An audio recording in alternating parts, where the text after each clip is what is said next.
Hello everyone, and welcome back to my Let's Play of The Last Door, or, I guess in case I end up just putting this at the end of the last episode, just continue watching. Oh, the door's locked. Log? No. Coin? No. Morphine? No.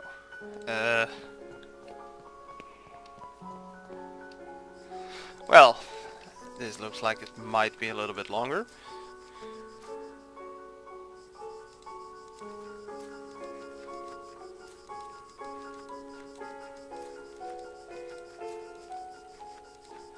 Maybe the nun's clothing down here actually has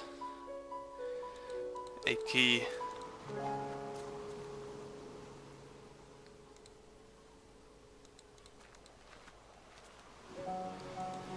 But doesn't look like it. Okay.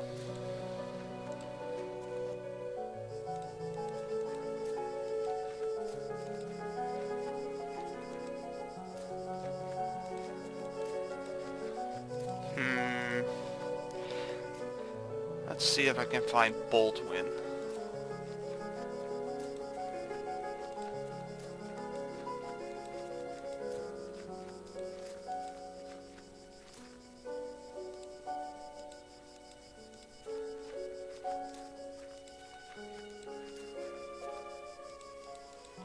He seems to have fled.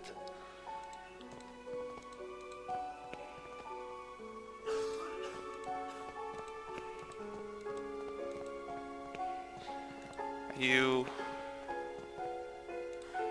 Yeah, she's still sleeping.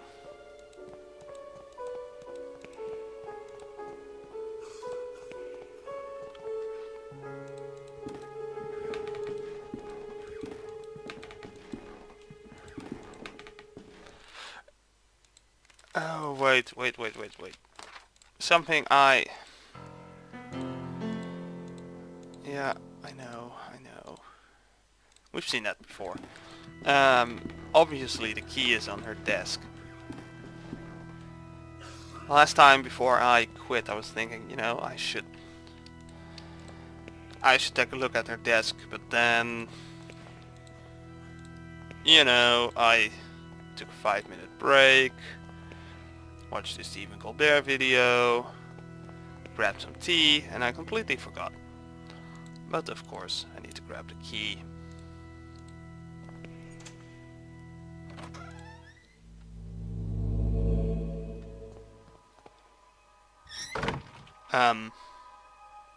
Hi? Don't look into his eyes.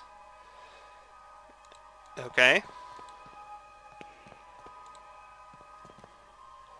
Because the deepest darkness dwells in his eyes. Interesting. Come in, my son.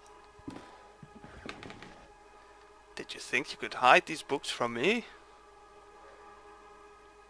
They are just classic... Is this like a memory? They are just classic philosophy books, Father. Plato and Aristotle. Silence! Instruments of falsehood, you mean. Fallacies coming from the snake. Now, son, get on your knees and raise your arms. Apologize to the Lord. Pray to the Lord. Yeah, that was a memory. Malum in se. Evil in itself. And a strange eye-shaped symbol. What was that?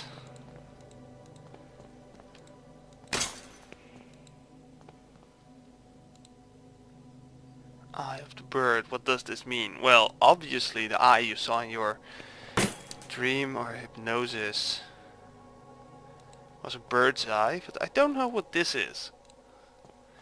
Are those like birds flying against the window? Because I assume the red stuff is blood. Lord, your eyes burn me. I don't deserve mercy nor forgiveness. Oh Lord, have mercy on my soul. Who are you sending me? Is death to whom you are handing me over? Has my hourglass already run out of sand? Father Ernest. Ernest? It's been many years since I last heard that name. Since... Oh, I see. Father, I'm here to be able to remember. You have to help me. I beg you. Please, entreaties, petitions, praying, torment, exemption. Past times bring us just misfortune and pain. Father Ernest, I was one of your students. One of my old students, you say? It's only the Lord who teaches us. We all must follow his ordinances and disciplines. Get closer, son. Come pray next to me. Okay. A creepy image of Christ crucified. Dark cloth covering his head. Oh. There's a large burn covering his eyes. He's completely blind. He seems far away, like in another world.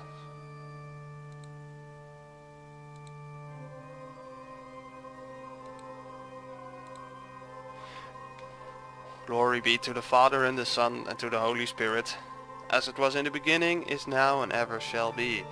Now, my son, tell the Lord which one is his voice, the sharp sword, the wise quill, or the delicate petal.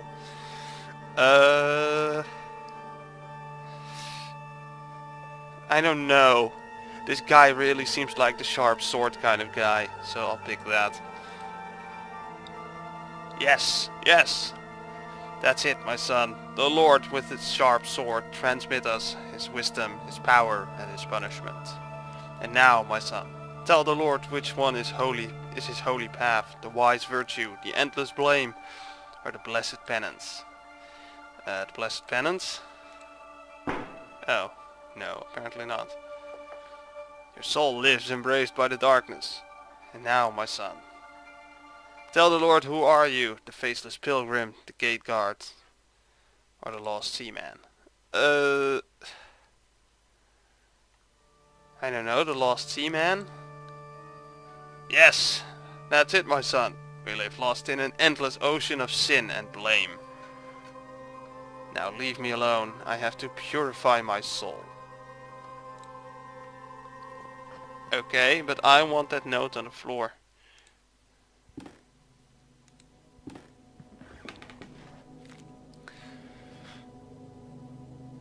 Dear God in heaven, I feel for you. Your light is in my eyes. I will burn them for you. Dear God in heaven, I feel myself in you. Your eyes are in my soul. I will burn it for you. Dear God in heaven, I fear myself in you. Your sword is in my hands. I will burn them for you. Dear God in heaven, I hate myself in you. My blame is in your heart. I will burn myself for you. Is he going to burn himself?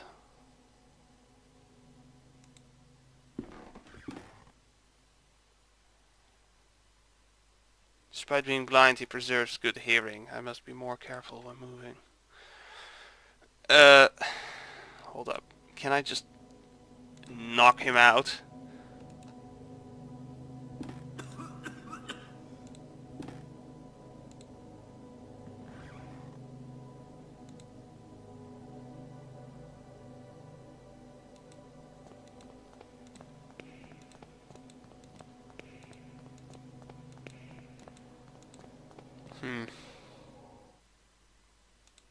Is there something else in here?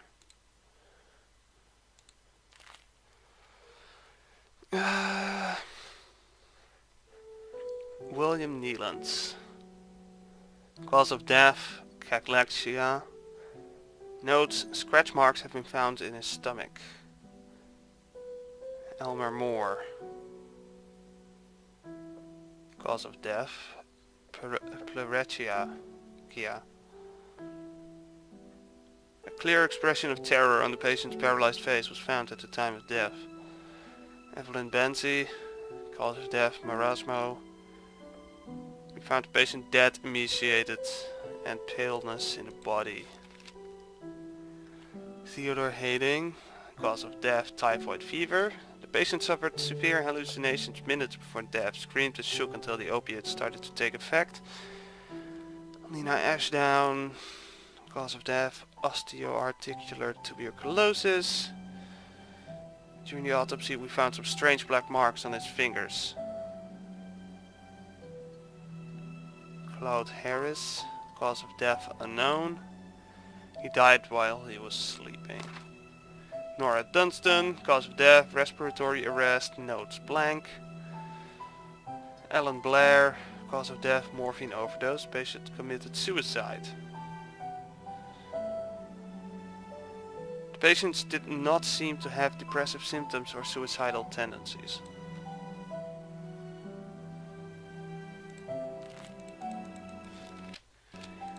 Okay, so there's no way to actually skip those notes.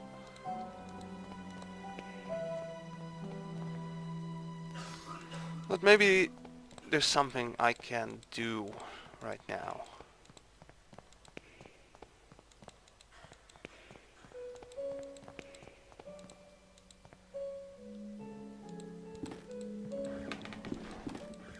So I'm thinking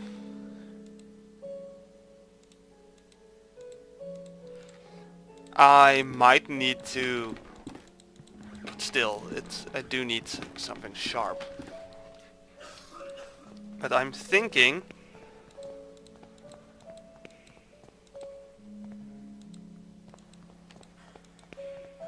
I might need to get the tapestry and maybe tie that around my feet or something.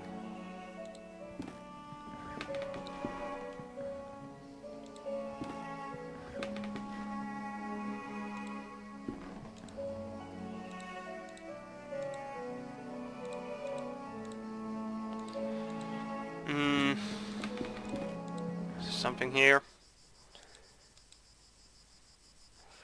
No, okay.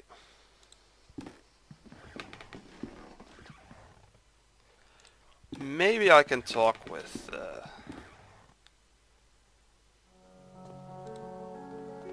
what's her name?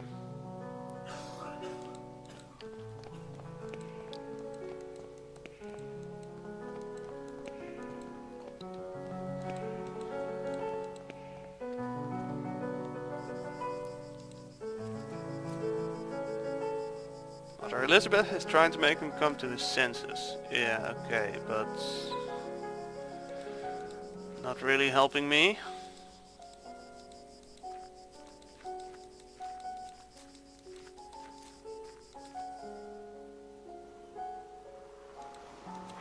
Okay, let's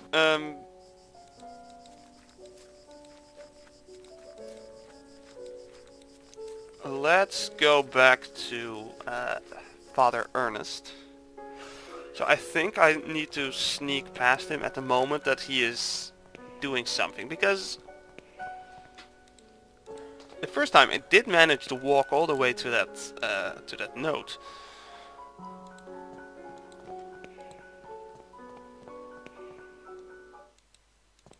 So obviously I was doing something right.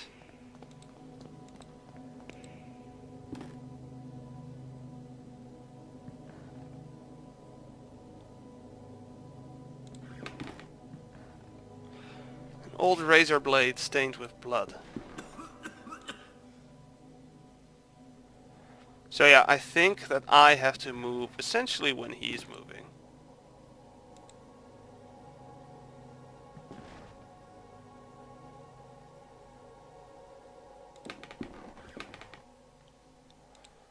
I think that was the key. But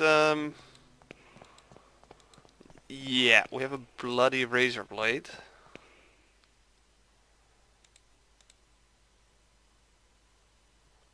Using the wooden stump as a handle, I can use this to cut. Okay.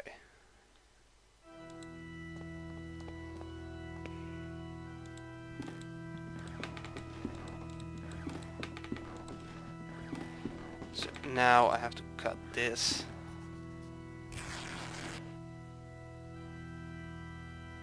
Oh. Okay, I didn't think it would... anyway. Ah, another memory.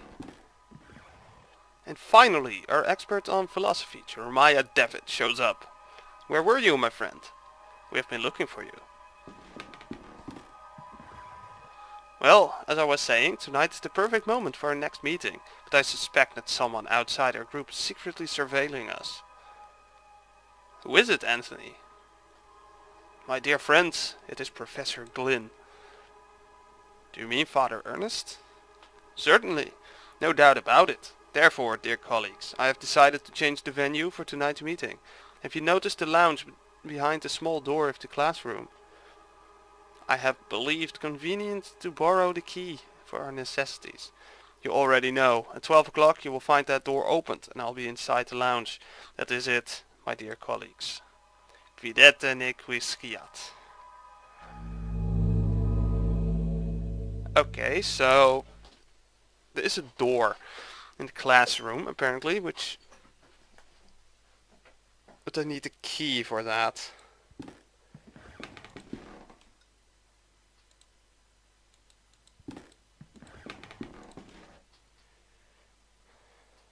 Could probably punch through it if I tried. Well, let's try it. No? Okay.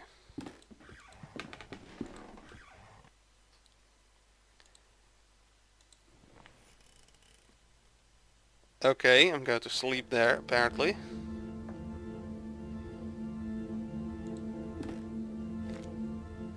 Mr. Rabbit was jumping through the forest in a warm spring afternoon.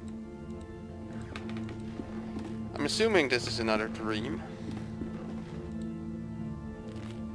And going through a bush, Mr. Rabbit ran into Mr. Wolf, Mr. Vulture and Mrs. Snake, who were having a heated argument.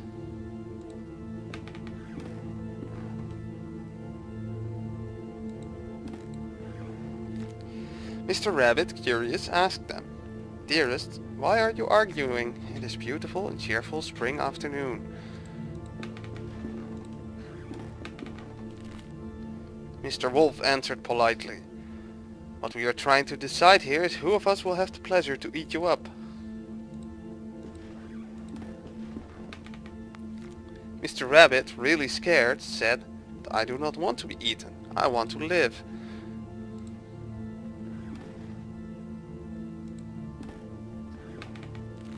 To which Mrs. Snake answered smiling, That is impossible to happen, Mr. Rabbit, since we all, both you and us, are going to die sooner or later. Don't you think so?"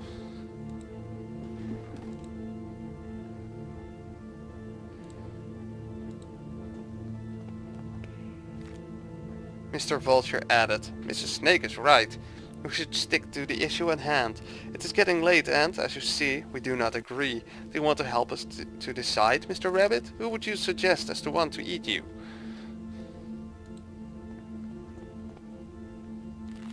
After thinking about it for a while, Mr. Rabbit came up with an idea and carefully said, "I got it. Why not to organize a race? The first who arrives to the forest clearing will have the privilege to eat me. No doubt Mr. Wolf can run at high speed, but Mr. Vulture can go flying and avoid any obstacle, and I am sure that Miss Snake knows all the shortcuts within the forest. What do you think?"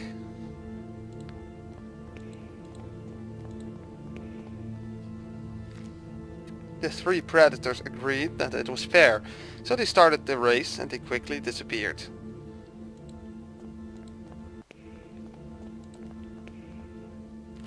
Mr. Rabbit, happy to trick them, started running at high speed in the opposite direction of the predators who, eager to prove their worth, didn't realize the trick.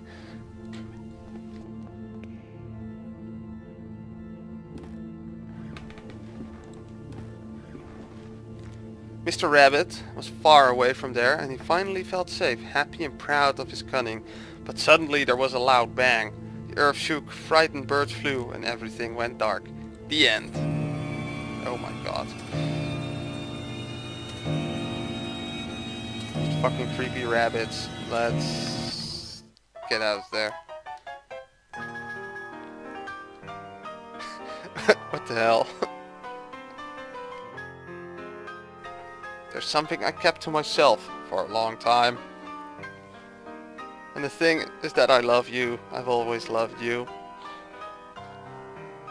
Since the first time I saw you, since the first time I felt your frozen hands. Wait, is that Baldwin? Each time I move away from you, I miss your glassy, empty, dead eyes. I miss your rough hair, your grayish skin, your stench. But our love just cannot be. It is an impossible love. The end.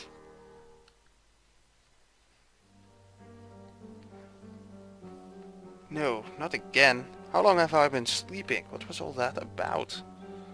In the nightmare I found a place in my memories. Well, at the very least, I assume things will have changed.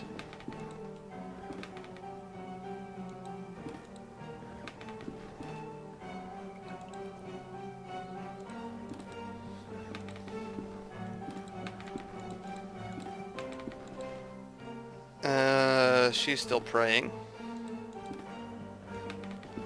Really, I don't think there's anything else I can do down here.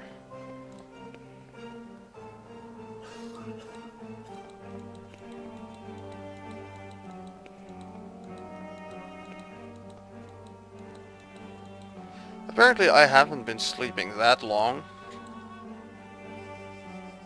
She's still here.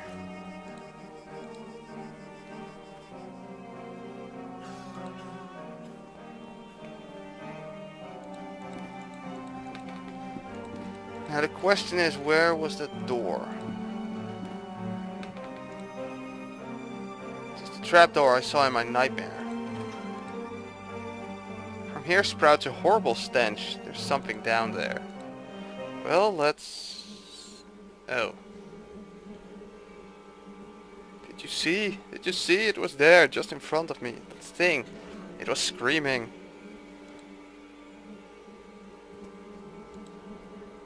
Okay.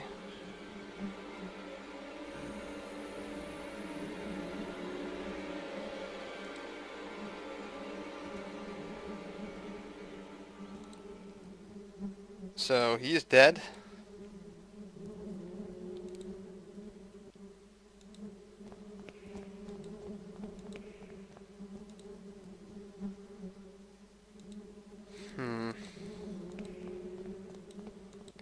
Can't be healthy to walk around here.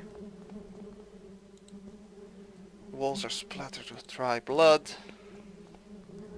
Is it Baldwin? Must be Baldwin. Punctual as always, Devitt. Now, all that remains is to introduce our guest. You may come in now, Professor. Father Ernest. Do not worry, my friend. I invited him to join us this evening. The professor genuinely shares our curiosity, and who better to complete our group than one of the most renowned theologists? Moreover, we mustn't ban those who are willing to explore beyond the veil. The moment we have long awaited has now arrived. Please, all of you, take a seat and we shall begin the procedure. Soon shall the door be open, and then we may finally see what lies beyond. Now I ask that you close your eyes. You will feel a momentary prick as I inject you with this serum.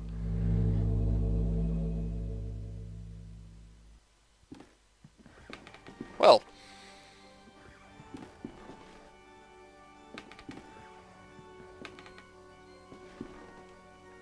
Even after all these years, I have not forgotten your voice.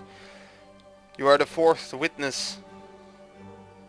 I remember now what happened. What is that we saw? Eye of the bird, malum in se. What happened to us?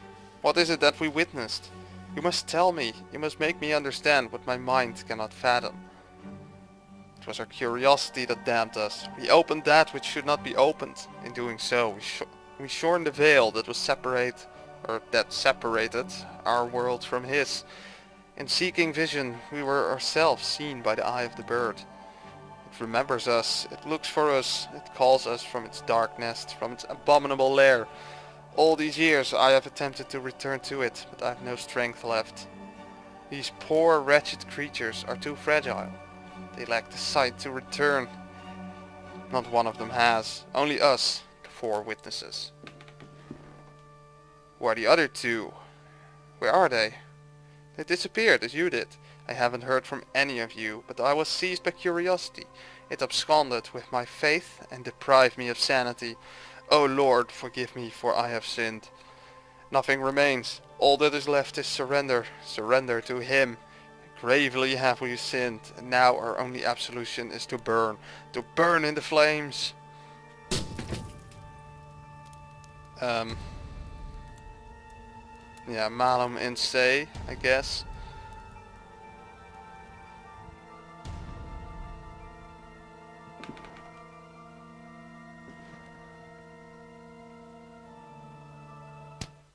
Oh. That was unexpected.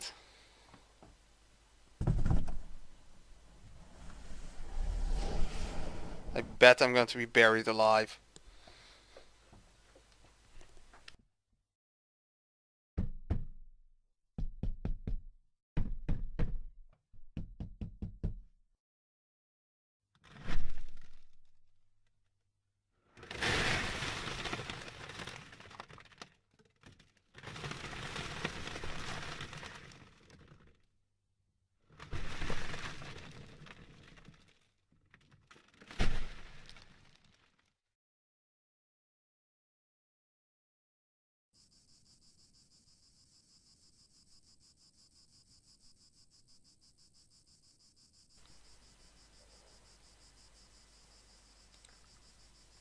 The adventure continues in episode 3.